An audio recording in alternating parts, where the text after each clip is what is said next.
Mahindra Thar rocks, the engineering marvel from the house of Mahindra and Mahindra. The Thar needs no introduction. जब 2020 में इस car को introduce किया गया था 3 डोर वर्जन में, तब शायद किसी को नहीं पता था कि महिंद्रा इसका एक ऐसा वर्जन प्लान कर रही है जिसको देखने के बाद थार 3 डोर वर्जन 10 साल पुरानी लगने वाली है।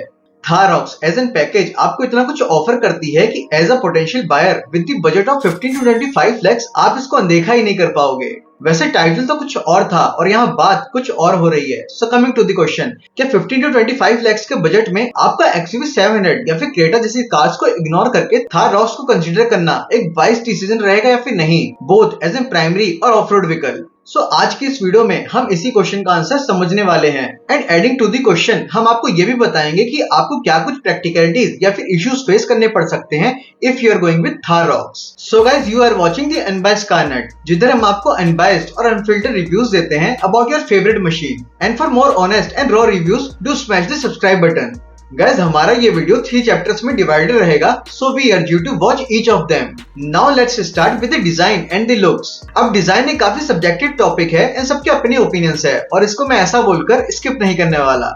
So based on my opinions, Thar rocks एक इवोल्यूशन है of the existing Thar, but इसका एक और मतलब निकलता है कि it resembles quite a bit from much expensive jeep Wrangler. But resemble करने में और कम्पीट करने में काफी फर्क होता है, just like Honey Singh and बादशाह। एनीवे, जोक्स असाइड, ओवरऑल इसके लुक्स को काफी मैच्योर बना दिया गया है। अब इसमें LED headlamps, front camera, sensor सब दिए गए हैं, इवन ADAS लेवल 2 भी। अब इतना सब कुछ होने के बाद भी इसमें कुछ लोग जीप रैंगलर वाली ग्रिल तो शायद लगा ही लेंगे। अब साइड से देखा जाए तो महिंद्रा वालों ने इस बार इतनी कोशिश करी है कि जीप वाले इन पर लॉ सूट फाइल न कर पाए और शायद इसी वजह से सी पिलर को थोड़ा डिफरेंट बनाने के चक्कर में ऑफ बना दिया गया है। इवन रियर डोर हैंडल्स को भी उसी में माउंट कर दिया गया है और जीप से भी आगे जाके इसमें ऑल द वे 19 इंचेस के डायमंड कट अलॉयज दे दिए गए हैं। बट दुनिया का सबसे यूजफुल फीचर देने की वजह से इसके रूफ में थोड़ा बल्ब सा मिल जाता है जो कि थोड़ा ऑफ लगता है और साथ ही बोलेरो 9 सीटर की याद भी दिलाता है। बट मे बी ये आपको डार्कर कलर्स में उतना ऑफ ना लगे। Now coming to the rear, जो कि काफी अनचेंज दिखता है। लाइट्स को सी शेप में रिडिजाइन किया गया है to look in line with the front ones. अब एक्सटीरियर में इतने ही चेंजेस थे, बट चेंजेस के अलावा कुछ एक कमियां भी आ जाती हैं। So let's have a look. So being a 25 lakh rupees car, इसमें आपको कीलेस एंट्री जैसा बेसिक फीचर नहीं मिलता। कार में कहने को तो बहुत सारे ऑटोनोमस फीचर्स हैं, बट फ्रंट एंड रियर में आपको सिर्फ 2 पार्किंग सेंसर्स ही मिलते हैं, जो कि लिटरली काफी ज्यादा बुरी कॉस्ट कटिंग है। अब कहने को तो इसकी लेंथ 400 mm तक इंक्रीज कर दी गई है, बट स्टिल इसके रियर डोर्स थोड़े छोटे हैं। मतलब अगर आपके घर में कोई एज्ड ग्रुप का है तो उसके लिए इनग्रेस और आउटग्रेस करना थोड़ा चैलेंजिंग जरूर होगा। Now at this price point आप कार में डुअल ब्लेड वाइपर्स तो एक्सपेक्ट कर ही सकते हो। रीजन बीइंग ये एक ऑफ रोड सेंट्रिक कार है, बट इसमें वही नॉर्मल वाले मिलते हैं which is usually ineffective. Like even Nexon में भी आपको डुअल ब्लेड वाइपर्स ही मिल जाते हैं। नाउ एक्सटीरियर चेंजेस जितने ज्यादा लोकी और सटल थे, आपको इंटीरियर उतना ही ज्यादा लाउड मिल जाता है। मतलब लिटरली इंटीरियर देखकर ऐसा लगता ही नहीं कि ये कोई लाइफस्टाइल व्हीकल का इंटीरियर है।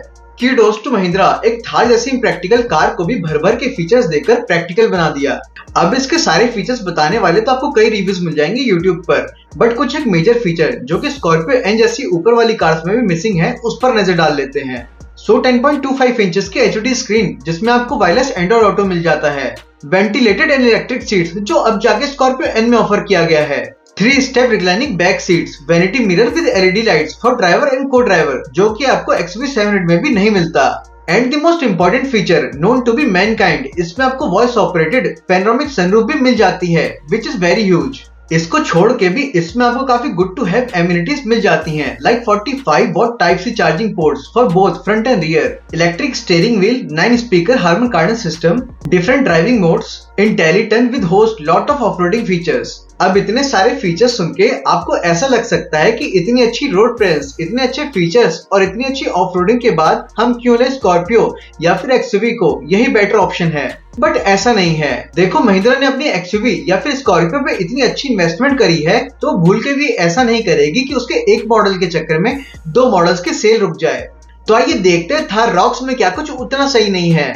अब कार को प्रीमियम और एरी दिखाने के लिए इसमें आपको व्हाइट इंटीरियर्स मिलते हैं, जो कि डेली यूसेज में ही इतने गंदे हो जाएंगे कि ऑफ रोडिंग की बात ही छोड़ दो। मतलब आप कार बाहर से क्लीन करें या ना करें, बट हाँ, आप इसे अंदर से ड्राई क्लीन जरूर करवाएंगे। थोड़े से यूसेज या फिर स्वेटिंग के बाद ही आपको कार की सीट पर मार्क दिखने लग जाएंगे, जिससे आपको कार की फ्यूल कॉस्ट से ज्यादा कार की ड्राई क्लीनिंग कॉस्ट की ज्यादा टेंशन होने वाली है। कार को प्रैक्टिकल दिखाने के लिए उसमें रियर सीट्स लगा दिए गए हैं, पर आपको 1 लीटर वाली वाटर बॉटल होल्डर्स उतने ही मिलेंगे जितने सिट्रोन की कार्स में फीचर्स। मतलब आप 500 ml की वाटर बॉटल को कैरी कर सकते हो, और अगर 1 लीटर वाली बॉटल को रखना चाहोगे तो कहीं जगह ही नहीं मिलेगी। अब कार में बॉटल होल्डर्स तो कम पड़ ही रहे थे, बट साथ ही साथ इन्होंने कार की पार्शल ट्रे भी हटा दी। कार में आपको इल्यूमिनेशन तो सारे बटन्स पे मिल जाता है, पर एम्बिएंट लाइटिंग कहीं भी नहीं, जो शायद मिलना चाहिए था। एटलीस्ट कंपटीशन तो ऑफर कर रही है। अब ये सारे इशू सुन के आपको शायद ऐसा लग सकता है कि मैं शायद निट पिकिंग कर रहा हूँ, बट माइंड यू, आप जब कार ऑन करोगे या फिर आप कार ड्राइव करोगे तो आपको ये सब खुद समझ आएगा। अब जो एक मेजर डिफरेंस स्कॉर्पियो या फिर एक्सयूवी में है वो है कंफर्ट। जी हाँ, यू हर्ड इट राइट। भले ही थार रॉक्स में आपको वेंटिलेशन या फिर इलेक्ट्रिक एडजस्टमेंट मिल जाता है, बट बेसिक कंफर्ट है ही नहीं। आपको इसमें लॉन्ग राइड्स में आराम से बॉडी पेन होने वाला है, और कहीं आपकी हाइट 5 फीट या फिर उससे ज्यादा हुई तो आपको इसमें थाई सपोर्ट का भी कम होना फील होने वाला है। इसमें फ्रंट आर्म रेस्ट को भी ऐसे डिजाइन किया गया है कि वो को ड्राइवर के लिए काफी कम एक्सेसिबल है। इवन वो उसे स्लाइड भी नहीं कर सकता, क्योंकि स्लाइडिंग ऑप्शन भी सिर्फ ड्राइव वाले पार्ट पर ही मिलता है। Coming to the rear, firstly इसमें इनग्रेस और एग्रेस उतना बेटर नहीं है जितना इस प्राइस ब्रैकेट में दूसरी एसयूवीज का है। रियर में आपको स्पेस भी कम ही मिलता है, seeing the segment and the price, और इससे काफी ज्यादा बेटर कंफर्ट आपको दूसरी mid size SUVs like Creta जैसी कार्स में मिल जाता है। थार रॉक्स के रियर सीट्स में आपको विंडो तो मिल जाती है ओपन करने के लिए, बट वो आधी ही ओपन होती हैं और बाकी पार्ट इंटैक्ट रहते हैं, जिससे आपको एक बंद बंद सा फील होता है।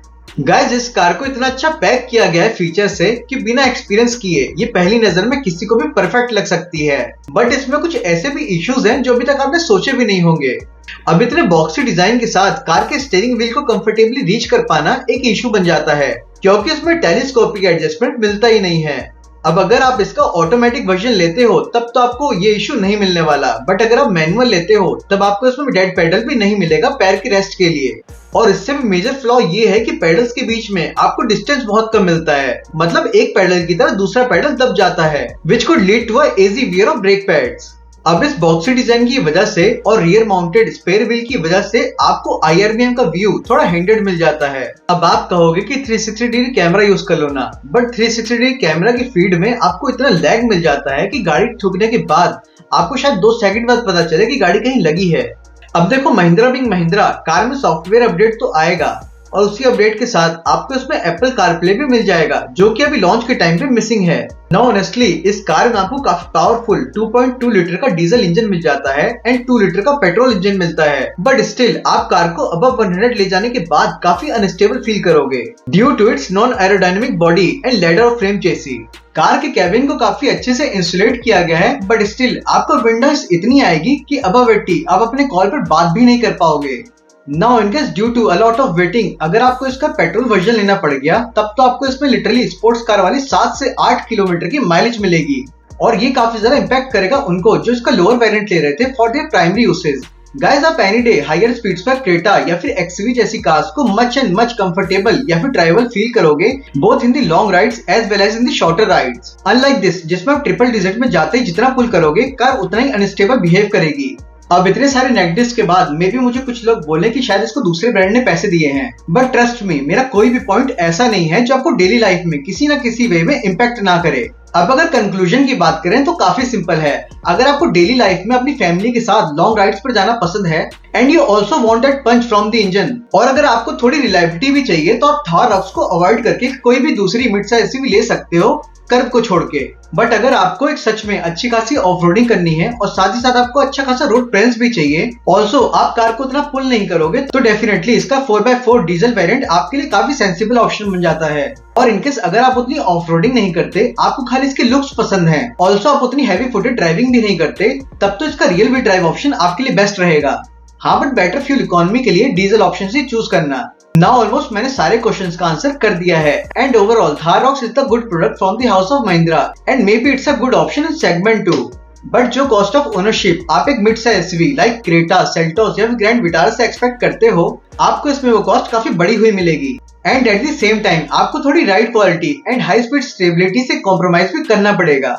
But if you're okay with all this, then Thar ROXX is the most capable car you can get under 25 lakhs. That's it for this video guys. अगर आपको वीडियो इन्फॉर्मेटिव लगी हो तो प्लीज लाइक कर देना और कमेंट करके जरूर बताना कि आपको नेक्स्ट वीडियो किस कार पे चाहिए। Thanks for being till the end. This was Shivam signing off.